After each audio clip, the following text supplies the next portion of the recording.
Here is the story. Oba Otudeko was said to have taken a loan of 12.5 billion naira when he was the chairman of the First Bank Holdings. Now, the money, when they finally traced the loan could not be ascertained to have been used for the purpose the loan was taken or was taken. So, a year or so ago, Femi Otedola, another loan shark, another quota system billionaire in that contraption also, right, took over the First Bank. And in the process, they found that majority of those who are parading themselves as elites in Nigeria, they are pure onigbisis, debtors. Now, there's nothing wrong in taking loans. If you are a businessman, loan is part of being in business. You can even have 100 billion naira and you are taking a loan of 5 billion. Some would say, why don't you just take the 5 billion from your money? No, it is cheaper to take a loan. Use it for the purpose why you've taken the loan, get your capital back, your profit, and pay back the loan. That's how it is done, I believe, all over the world, not in Nigeria. In Nigeria, they believe that there is a body called AMCON. That AMCON, I want to remember what is the full meaning of that AMCON, but I know what they do, okay? They are like the debt recovery sort of agency.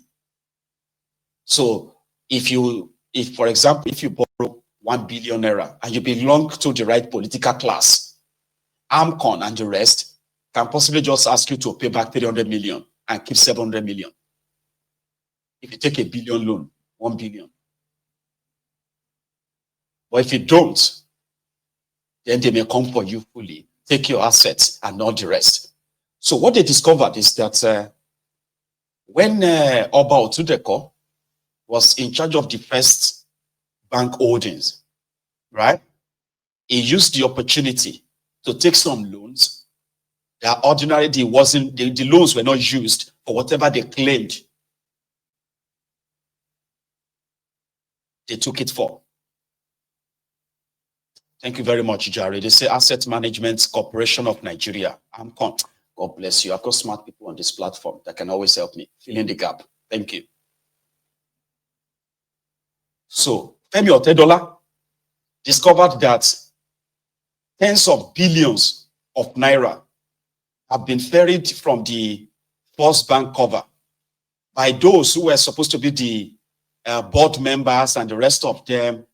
Do you get that now? You know, it is like that time when Emefiele was the central bank governor and they were doing what is called the round tripping.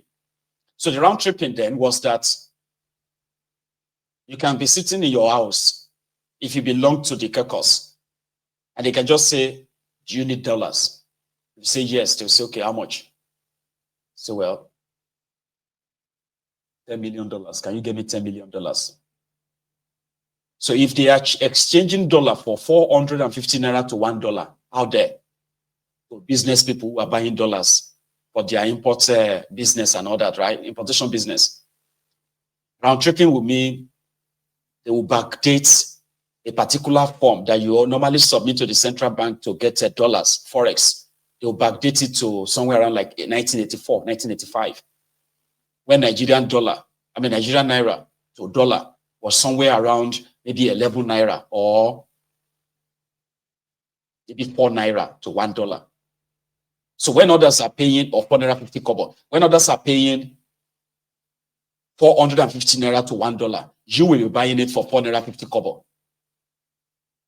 So then when they won't even ask you to pay the money, they will give you the dollar so you can then go and resell it. So you that just got $10 million, you can call the Bureau de Change, call Abubakar, call Usman, call Abdullahi, and call other people that are doing money changers, all over the place, and say, I've got $10 million, I'll sell it to you for 250 naira.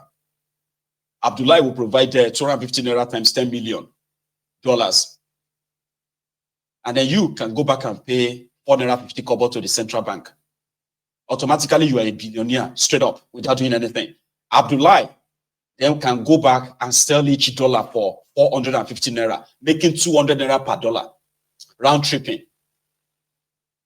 That's exactly what some of these guys have done. It's like saying, Else I need the loan. Okay, maybe give me 6 billion. Okay, sir, we'll perfect the papers and give you the 6 billion. Tomorrow morning, there is 6 billion in the bank account of the chairman of the First Bank Holdings. So they now discover that most of the paperwork are like just like J.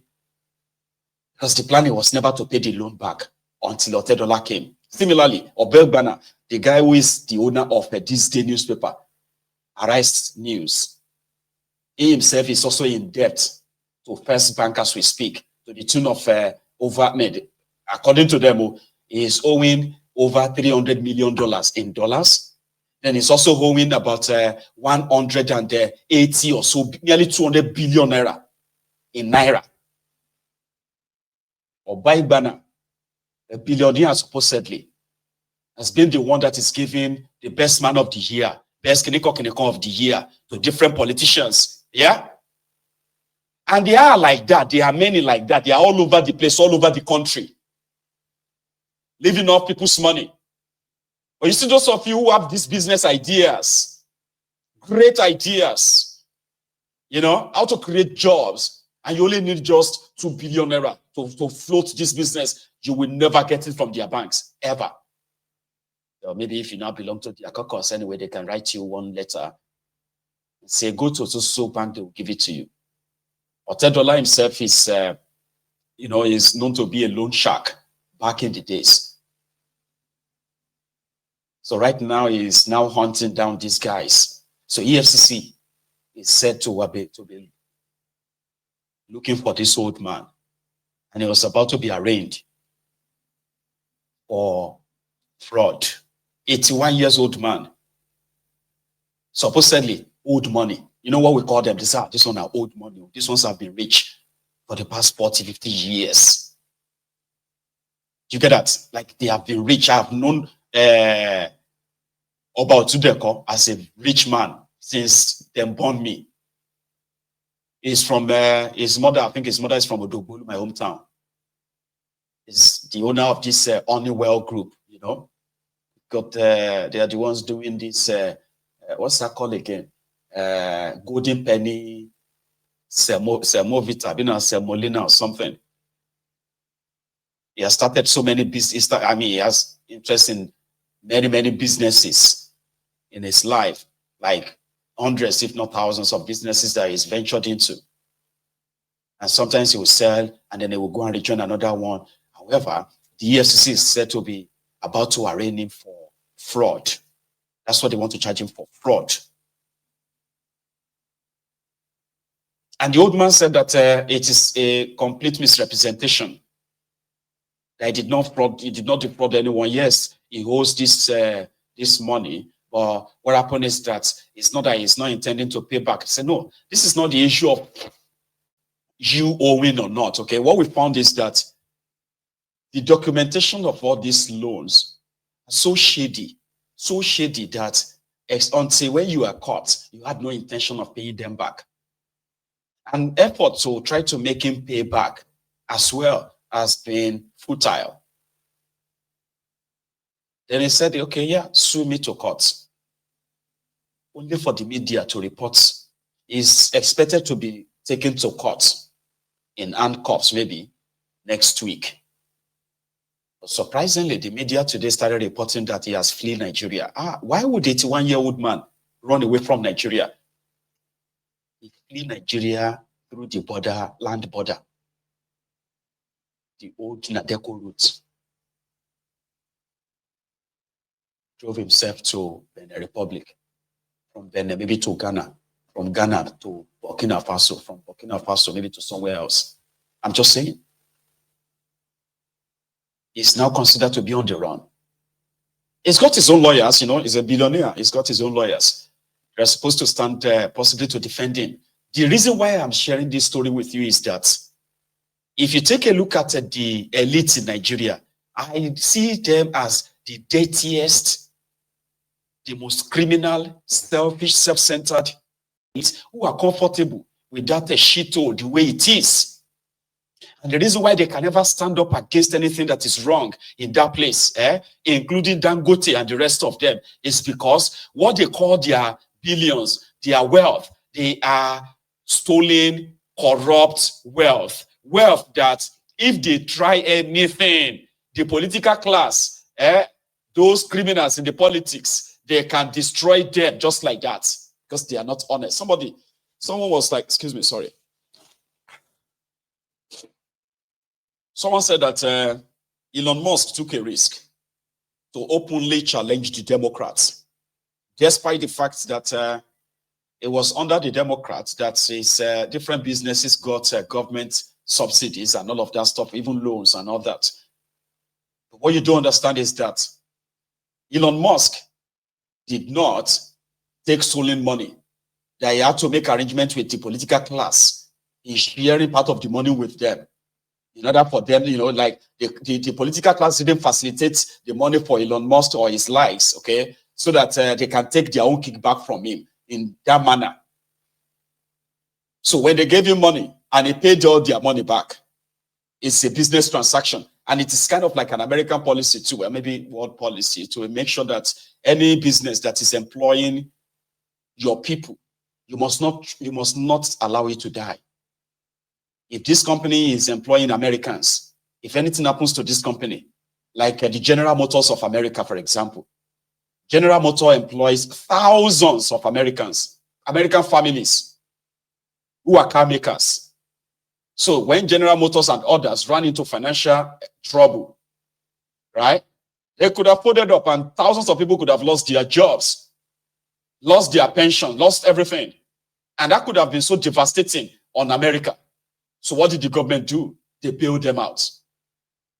Yeah, the bailout money always have its own political sort of undertone as well, no doubt. But the general concept of bailing out businesses is to make sure that the real Americans that have these jobs, they do not lose their jobs, lose their savings, lose their homes, or lose their pension. But in Nigeria, the criminal politicians in cahoots with this corrupt elites, right? They don't give a damn about you. Once they run their scheme, and they get what they want to get from it, the business can die if it wants to die. What's their business? If you want to die, let it die. They can go and try another thing elsewhere. And that is why you will see them so quiet, even when the criminal politicians are making policies that will destroy their businesses. They won't say anything. They'll just watch. In fact, they are so coward that they always want to be agib any government in power. They are friends with any government in power. They say, you better go and be their friend.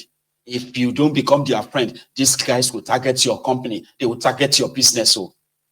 So the supposed elite in Nigeria, who are also supposed to be the product of a supposed working system, they are part and parcel of that rot. And they will rather control the rogues in government so that they can protect their own selfishness, their own selfish interest. The rest of you can go to places. What's their business? Doesn't concern them. So when they come for themselves like this, I don't know how to react.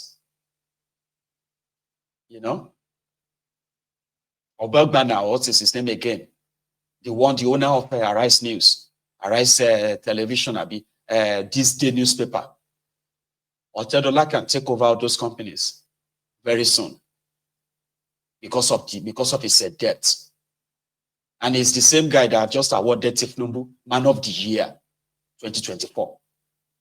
Tifnumbu, that is the third most corrupt criminal, organized criminal in the whole world, is given the Man of the Year by this Obagbana. Yes, because that's the way.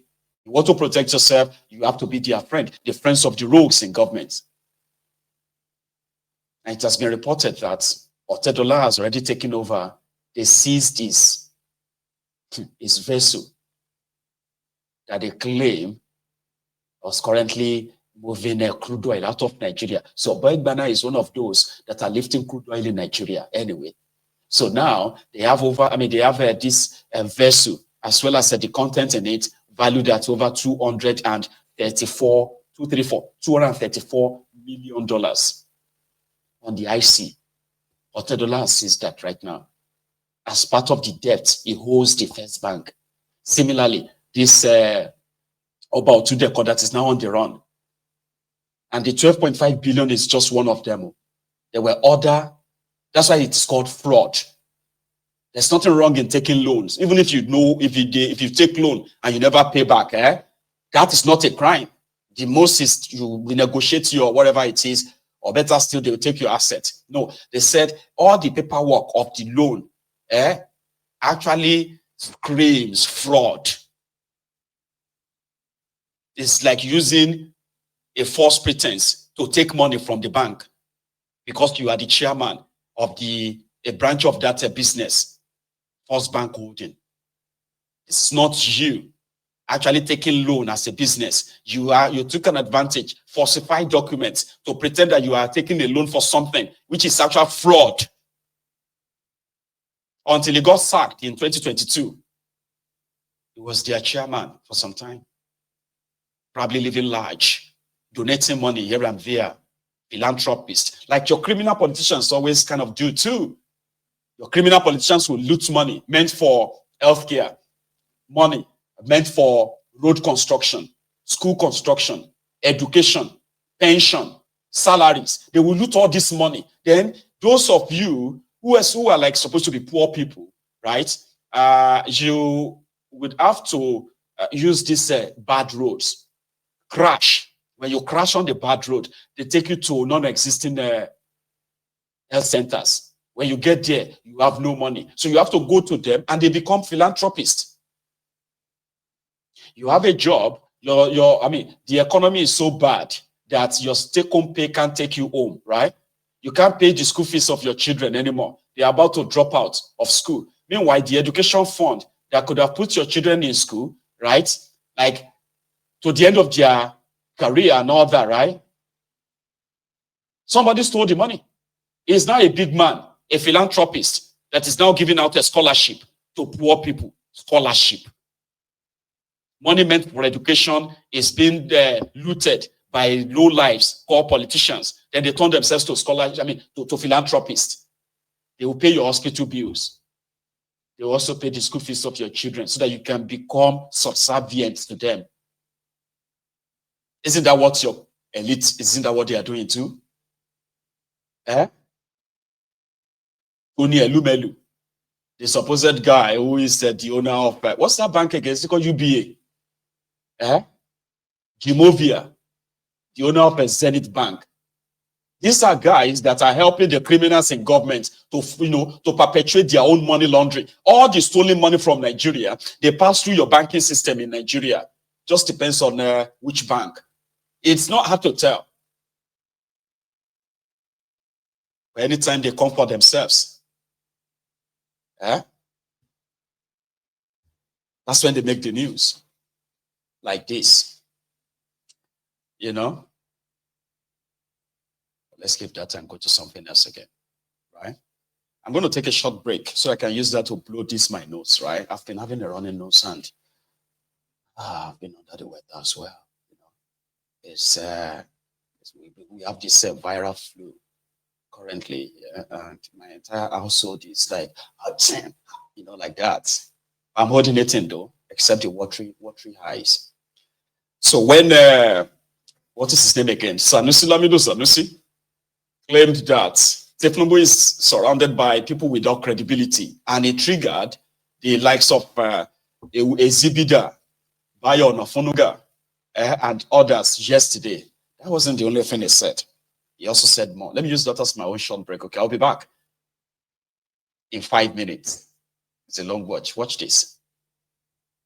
And again, we all remember Gani Fawemi famously said, I have a suitcase packed for prison. He actually had a bag that was ready. Every time they knocked on the door, he would carry his bag ready to go into detention. Ready. And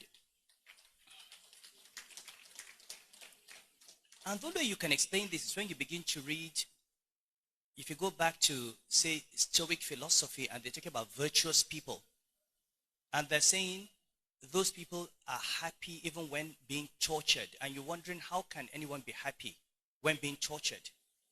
The reality is, for Ghani, being tortured or being imprisoned because he stood for what was right, being tortured by tyrants and oppressors was a source of happiness and joy. And this is what happens when people focus on what they can control. Their values, their emotions, their integrity, their dignity. That is what is most important to them. Not these wigs and gowns and bank accounts and turbans. Not, you take a position, you lose it. You have money, you lose it. You have a life, you lose it. You have a child, he dies. Your parents die. Your spouses die. These things all go. You need to have more and more people who understand that in this country we're holding on so much. We've defined our happiness so much in terms of that which we do not control. And in doing that, we have let our country go to blazes. Nobody wants to stand up anymore and speak for the truth. Nobody wants to lose his position. Nobody wants to lose money. Nobody wants to take any risks. And frankly, in this room, there are many who are part of that process of destroying the country. So it's time, I think, for the legal profession as a whole to start focusing on the ethics and values of the profession, not just the technical knowledge of the law. And Gani Fahmi was probably not the most brilliant lawyer. He was probably not the most educated lawyer or the most widely read lawyer. But he was clearly and by far the lawyer with the highest level of integrity and the moral conscience of the country.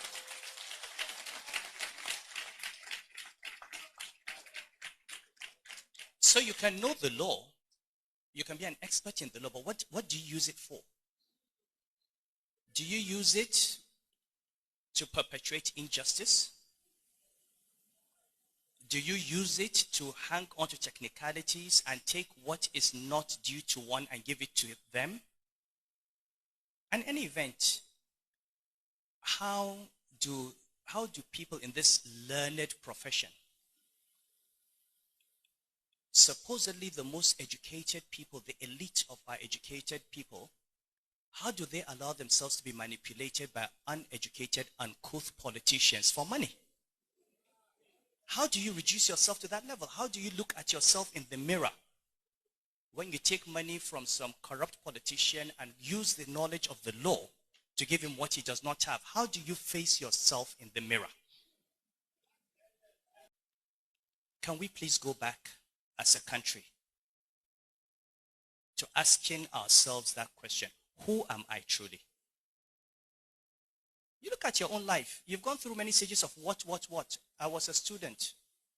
I was a banker. I was governor of Central Bank. I was an emir. I was a dethroned emir. I'm an emir. That is all what I am. That's all what I am. But I take pride that all the friends who knew me 50 years ago will say I am the same person that they knew 50 years ago. And that is who I am. You may not like it, but that's who I am. Can we please begin to ask ourselves and stop taking pride in these ephemeral, fake things that we have? People get into power, they clothe themselves in power given to them by the Constitution and the law, and they think it belongs to them. People struggle to get into office, and they have no idea what to do with it. You go to office and you make money. Why do you want to go into politics to make money? Go into business. Look at Aliko Dangote. He's not a governor. He has money. Go and be an Aliko Dangote. Why do you want to be a governor or a minister to make money? If you want money, go and be a businessman. You go into government to serve the people. If you do not want to serve the people, don't go into government. Simple. But the way we've degraded public office and the way civil society, if you go back to Antonio Gramsci, the way civil society has allowed itself to be incorporated into the processes and programs of political society is what has destroyed this nation. Who is there to hold political society to account? Where is the Nigeria Bar Association? Where is the Nigeria Labour Congress? NLC, where are the Hassan Sumonus of today?